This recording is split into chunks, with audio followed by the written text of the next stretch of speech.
Welcome friends, welcome back to Cocktails After Dark, where I am exploring cocktail recipes from old cocktail books, mostly pre-prohibition cocktail books. And today we're going to tackle the Mojito, and this is a cocktail that I have avoided making because it is a very popular drink and it has a very strong mythology around both its creation and how it should be made. So we're going to take it back today to the beginning of when this cocktail was actually called a Mojito. And the first time it's ever written down is in the 1931 version of this cocktail book from Sloppy Joe's. I have the 1933 version, but the recipes are exactly the same. And the recipe appears in this book both as a rum drink and a gin drink. And I think that is kind of telling as to the origins of this cocktail. And so today I'm going to make one of each, both a rum and a gin version of this cocktail. And they start out exactly the same with superfine sugar in the bottom of a glass. And then it asks for, in the rum version, half of the juice of a lemon. And I think that is a mistranslation from the Spanish of limon, which is definitely a lime. If you've been to Cuba ever, you'll know that they use lime in the cocktail. Now, the rum version gets the juice of half a lime,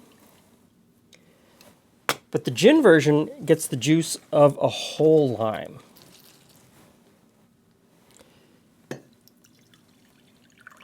And I think the gin version is sort of a nod to who the customers were at Sloppy Joe's bar in the 1930s. They were definitely American tourists who might be a little more accustomed to the flavor of gin than rum. And so for rum, I'm going to use this Bacardi rum, because Sloppy Joe does say Bacardi rum. And in that time period, Bacardi rum was still made in Cuba. If you go to Cuba today, it's more likely you're going to get old Havana or Cuba rum.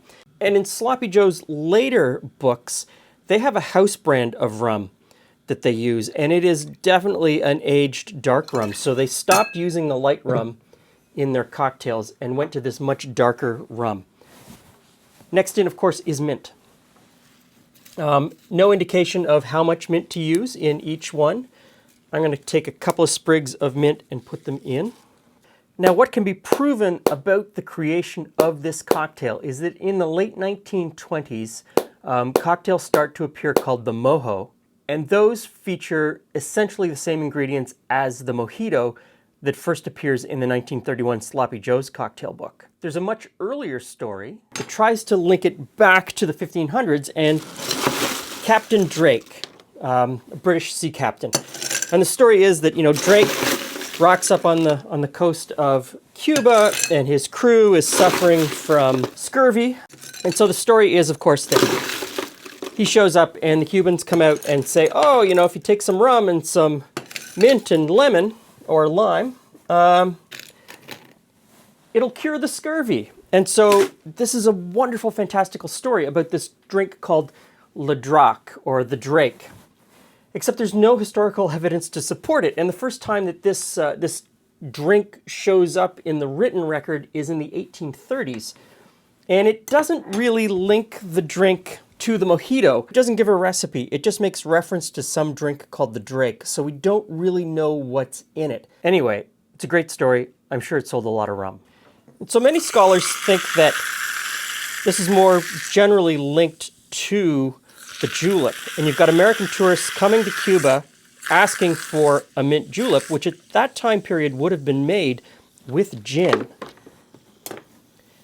And the bartenders in Cuba coming up with something that used rum, which was more common in Cuba. But when have we ever let reality get in the way of a good story? So we're going to finish this off with a sprig of mint in each.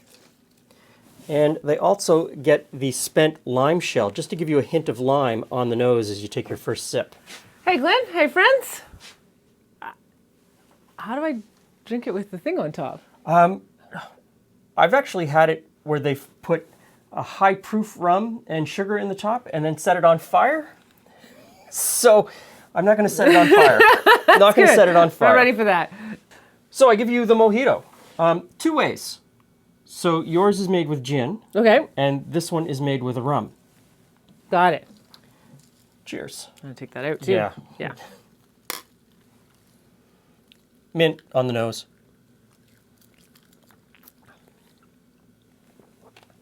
I like that. I like the gin. I find that very light and refreshing, and then the mint adds to the botanicals of the gin. Yeah. To me, I like that. I would drink that on a beach. And the rum is classic, although I prefer, I think, a darker rum. Well, I'm going to give it a try. There you go. Get to start again. Oh yeah, different nose completely with the gin. Yeah, I like that. It's a completely different flavor. Still light, still refreshing, still minty, and not the same.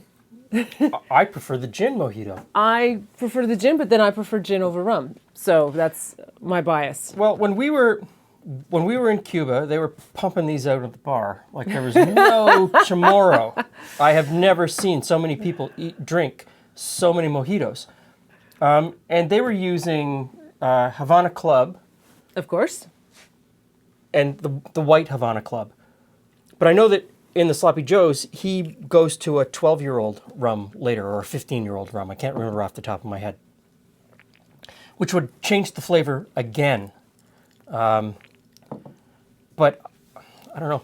I think from now on, I'm a gin mojito person. Yeah, that's like a souped up gin and tonic. Yeah, that's really nice. And this is a more traditional mojito as we know it, but I drink either. So there you are, birth of the mojito, done two ways. We both prefer the gin, probably. Although, rum is the drink of Cuba. Remember being at the Tropicana? That was a fun show. And for every two people sitting at a table, you got a bottle of rum between two people, and if You got 2 cans of Coke. 2 little cans of Coke if you wanted to mix it. They were mostly pushing the rum. The Coke was second. Well, the Coke was probably too expensive. Thanks for stopping by. See you again soon.